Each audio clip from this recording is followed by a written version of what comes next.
अरे बाप साहू मार्केटे लाए ना सब दुकान ला जब बंद है रे बाप। किसे कहाँ जाए कहाँ सामान ले रे बाप। ए भाई कोई खोलो। खोल रे भाई खोल, सामान लेके बोलते रहे चल। फंसा इधर बाप, दुकान बंद कर दे। अरे बाप ये क्या हुआ, मैं तो बुरी तरह फंस गया। लड़की की शादी है। ए भाई दुकान खोलो, राशन लेना है, लड़की की शादी है। की बहन की शादी है भाई, खोलो ना। इधर बाप, दुकान बंद कर दे। खोल खोल। जी हाँ, झारखंड के मुख्यमंत्री जी जरा सुन लीजिए, ये जो आवाम है ये आवाम की आवाज है जो दुकान दुकान भटक रही है। किसी के घर में शादी है तो किसी के घर में बर्थडे है तो किसी के घर में श्राद्ध है। ये वही आवाम है जो चुनाव जिताकर आपको मुख्यमंत्री के गद्दी तक बैठाती है और पिछले 72 घंटे से इसी तरह उन बाजारों की गलियों की खाक छान रही है। और जब आवाम जगहों पे पहुंचती है तो उन्हें सामान नहीं मिल रहा है। आखिर कारण क्या है, आखिर क्या दोष है उन लोगों का जिन लोगों ने आपको मुख्यमंत्री बनाया। कहां है वो विपक्ष के लोग, मतलब की बातों पर प्रेस कॉन्फ्रेंस और मुद्दे बनाकर मुख्यमंत्री को घेरा करते हैं। आखिर क्यों नहीं सुन रहे हैं व्यापारियों का दर्द।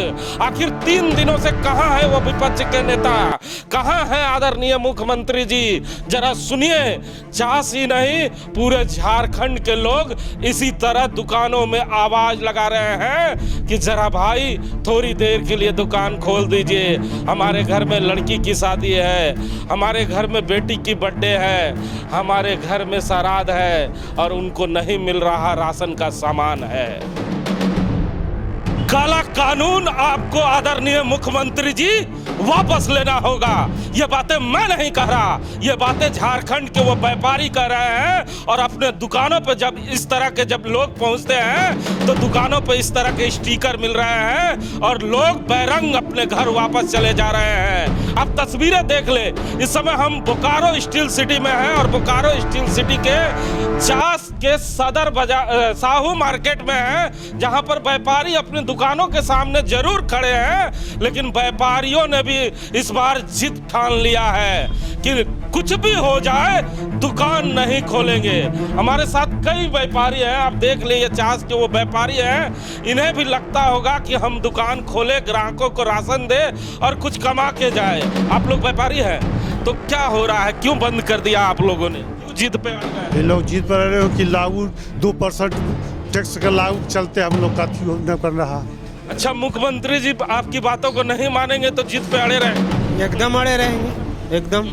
हाँ 2% नहीं हटाएंगे तो जिद पर रहेंगे। अच्छा, जिद व्यापारियों ने भी ठान ली है और सरकार ने भी ठान ली है। अब क्या होगा आगे ये तो वक्त बताएगा, लेकिन व्यापारी हमारे साथ है। लगभग 3 दिनों से दुकान बंद है, तो दुकान इसी तरह लगातार बंद रहेगा कि कुछ बीच का रास्ता आप लोग निकालने की तैयारी कर रहे हैं? देखिए, हम लोग जब तक जो मांग है, ये जो सरकार काला कानून लाई है, ये जब तक ये हटाएगी नहीं तब तक ले हम लोग मानने वाले नहीं हैं। क्योंकि 2015 में 1% बाजार समिति लगा हुआ था। हम लोग आंदोलन करके उस वर्तमान सरकार रघुवर सरकार थी, उस सरकार को हमने ज्ञापन देकर हड़ताल करके ये हटवाया था। फिर ये सरकार हम लोग पे ये 2% बाजार समिति शुल्क थोप रही है और ये सरासरी अन्याय है हम लोग को। तो क्या लगता है सरकार झुकेगी कि व्यापारी झुकेगी? झुकेगी सरकार, झुकेगी कैसे नहीं, सरकार को झुकना होगा। और जो 2% अतिरिक्त शुल्क लगाया ना उसको हटाना होगा।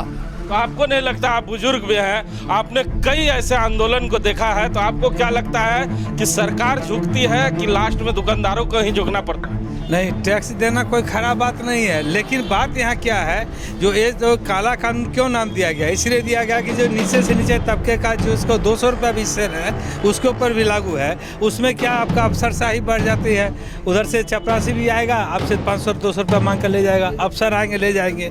इसी का डर से विरोध में बंद है। तो टैक्स देने से घबरा नहीं रहे, अफसर राज आने से घबरा आ जाएगा, वो महंगाई बढ़ जाएगी। इस कारण जो है काला कानून को खत्म किया जाए। यहाँ व्यापारी मानने वाले नहीं है, जब तक हटेगा नहीं तो खुद दुकान खुलेगी। तो सुना ना आपने, ये वो व्यापारी हैं जो झारखंड सरकार को टैक्स दिया करते हैं और टैक्स देने से ये घबरा नहीं रहे हैं। आदरणीय मुख्यमंत्री जी, ये आपके आदेश का पालन करने के लिए तैयार हैं, लेकिन जो अफसर राज लाने की तैयारी हो रही है, ये उसका विरोध कर रहे हैं। हमारे साथ राजकिशोर पोदार भी हैं। राजकिशोर जी, क्या लगता है कि व्यापारियों का जिद सरकार मान पाएगी? क्योंकि आप पॉलिटिकल व्यक्ति भी हैं, आपने राजनीति को देखा है करीब।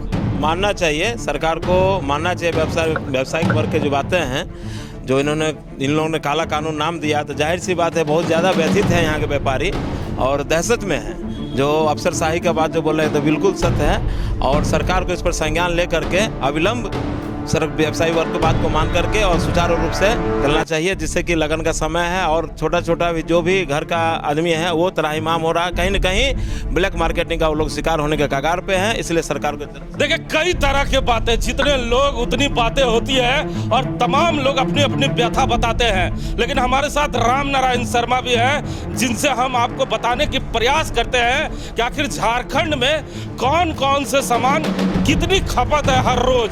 अगर 3 दिनों से बाजार बंद है तो कितना नुकसान हो रहा है। शर्मा जी, हमारे दर्शकों को बताएं कि झारखंड के लोग पर डे कितना राशन खा जाया करते हैं और कौन कौन से सामान कितने मात्रा में खाया करते हैं। हिमांशु जी, जैसा कि आप देख रहे हैं, कृषि उपज विधेयक के खिलाफ आज तीसरा दिन बंद है।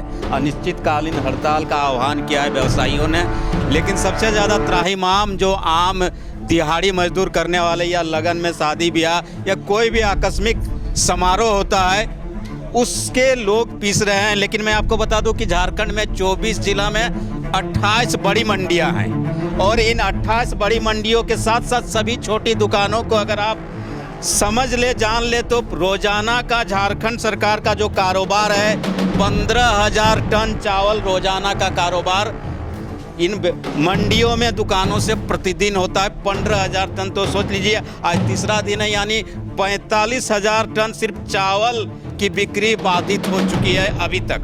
और ऐसे में सोच लीजिए कि जो प्रतिदिन कमा खा रहा है, उसके घर अगर ये चावल नहीं गया तो उनके छोटे छोटे बच्चे, स्कूल जाने वाले बच्चे, बीमार लोग, उन्हें भोजन कहाँ से मिलेगा।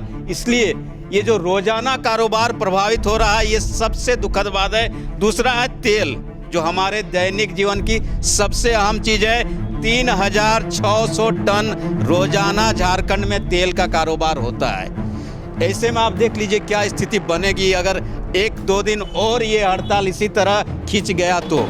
इसके अलावा आलू, जो कहा जाता है कि सब्जी में कुछ हो ना हो, आपके पास कम से कम आलू है, तो जो हमारे झारखंड और बिहार की भाषा में कहा जाता है कि माड़ भात भी खा के जिंदा रह लेंगे। तो चावल तो आपके पास ऑलरेडी है ही नहीं, दुकानें बंद है। अब आलू भी मंडियों में से गायब होती जा रही है। जो 5,000 टन प्रतिदिन आलू का खर्च है, कारोबार होता है झारखंड में, यानी 15,000 टन आलू 3 दिनों में स्टॉक होंगे और वो बाजार से बाहर ना आए, यहाँ आए तो घरों में कैसे जाएंगे। इसी तरह प्याज 4,000 टन प्रतिदिन का है, चीनी 3,000 टन है और सबसे बड़ी बात है कि दाल जो है 3,500 टन प्रतिदिन का कारोबार होता है। ऐसे में आप सोच लीजिए कि बाकी चीज़ों को, मसालों को छोड़ दीजिए, दूसरी चीज़ों को, ये जो सबसे ज़रूरी चीज़ है, ये अभी सारे दुकानों में इसी तरह स्टॉक रहेंगे तो सोचिए क्या होगा आने वाले 1-2 दिन में गरीब लोगों का या जो लगन वाले लोग, जैसा कि हमने बात कहा, बहुत सारी चीज़ें हैं। तो ऐसे में झारखंड के सरकार को एक बार मैं फिर गुजारिश करूंगा कि पुनः इस पर जरूर कुछ ना कुछ स्टेप लेने की ज़रूरत है। हिमांशु जी, तो सुना ना आपने, सरकार में रहने वाले लोग जितने भी हैं वो नुमाइंदे सुन ले कि ये आवाम है जो जाग चुकी है। ये आपके किसी भी काले कानून को मानने को तैयार नहीं। ये मैं नहीं कह रहा, ये आवाम कह रही है, ये व्यापारी कह रहे हैं कि अगर आप किसी तरह के काले कानून को हम पे थोपने का प्रयास करेंगे तो ये प्रयास हम सफल होने नहीं देंगे। इस बार बोकारो ही नहीं, पूरे झारखंड के व्यापारी एक साथ मिलकर इस काले कानून का विरोध कर रहे हैं, जिसका खामियाजा यहाँ के आवाम को भुगतना पड़ रहा है। आवाम दिन भर काम करती है और जब शाम को बाजार पहुंचती है अपने जरूरत के सामान को खरीदने के लिए, तो इसी तरह दुकानों पे ताले लगे रहते हैं और पोस्टर लगे मिलते हैं। आखिर आवाम की क्या गलती है? आवाम क्यों पिस रहा है?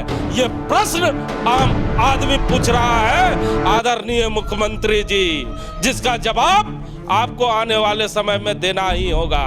कैमरामैन देवेंद्र के साथ जीपी हिमांशु, साहू बाजार।